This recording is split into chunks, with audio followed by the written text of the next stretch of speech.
બનાસકાંઠા ખાતે જોખમી રીતે પસાર થવા હવે વિદ્યાર્થીઓ મજબૂર બન્યા છે। સમાચાર બનાસકાંઠાથી સામે આવી રહ્યા છે, જ્યાં જોખમી રીતે પસાર થવા હવે વિદ્યાર્થીઓ મજબૂર બન્યા। ત્યારે અમીરગઢના કાકવાડામાં બનાસ નદી પરની આ સમગ્ર ઘટના સામે આવી।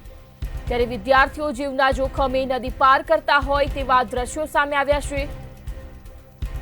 છેલ્લા કેટલાય વર્ષથી પુલ ન બનતા વિદ્યાર્થીઓને ભારે હાલાકી પડી રહી છે। બનાસ નદી પર પુલ ન બનતા લોકોને ભારે મુશ્કેલી સર્જાઈ રહી છે।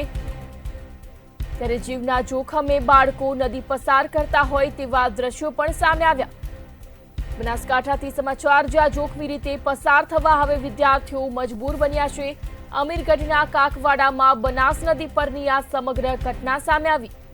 વિદ્યાર્થીઓ જીવના જોખમે નદી પાર કરતા હોય તેવા દ્રશ્યો સામે આવ્યા। છેલ્લા કેટલાય વર્ષથી પુલ ન બનતા વિદ્યાર્થીઓને ભારે હાલાકી પડી રહી છે। સંવાદદાતા રમેશ પટેલ ફોન લાઈન પર જોડાયા છે। જી રમેશ, સમાચાર બનાસકાંઠાથી, જ્યાં વિદ્યાર્થીઓ હવે જીવના જોખમે નદી પાર કરવા મજબૂર બન્યા છે, શું કહેશો?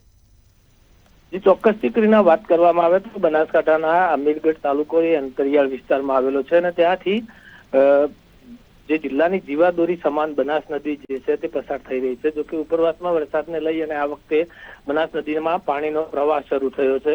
જો કે મહત્વની વાત એ છે કે અમીરગઢનું જે કાકવાડા ગામ છે તે કાકવાડા ગામના મધ્યમાંથી જ આ નદી પસાર થાય છે, એટલે કે નદીના પેલી પર મોટી સંખ્યામાં ત્યાં પરિવારો વસવાટ કરે છે। તેમના જે બાળકો છે તે નદીની આ પાર એટલે કે કાકવાડા ગામની પ્રાથમિક શાળામાં અભ્યાસ કરવા આવતા હોય છે, પરંતુ ગ્રામજનો દ્વારા અનેક વખત વર્ષોથી રજૂઆત કરવામાં આવી છે બ્રિજ બનાવવા માટેની, પરંતુ તંત્ર જે છે તંત્ર અને સરકાર તેમની રજૂઆત કોઈ સાંભળતી નથી અને અવારનવાર જોખમી રીતે વિદ્યાર્થીઓ સહિત અહીંના જે સ્થાનિકો છે તેમને નદીમાંથી પાણીમાંથી પસાર થતું હોય છે। ઘણીવાર કોઈ આકસ્મિક ઘટના પણ બની શકે છે, પરંતુ તંત્ર જે છે તે તંત્ર કોઈ જ પ્રકારનો અહીંયા બ્રિજ બનાવવાની કામગીરી કરવામાં આવતી નથી અથવા તો રપટ બનાવવાની પણ કોઈ કામગીરી કરવામાં આવતી નથી।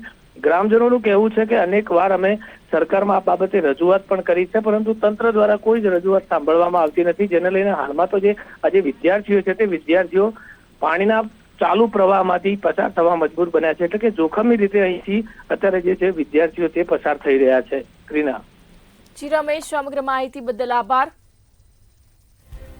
બનાસકાંઠાથી આ સમાચાર, જ્યાં વિદ્યાર્થીઓ હવે જીવના જોખમે નદી પાર કરવા મજબૂર બન્યા છે। અમીરગઢના કાકવાડામાં બનાસ નદી પરની આ સમગ્ર ઘટના સામે આવી।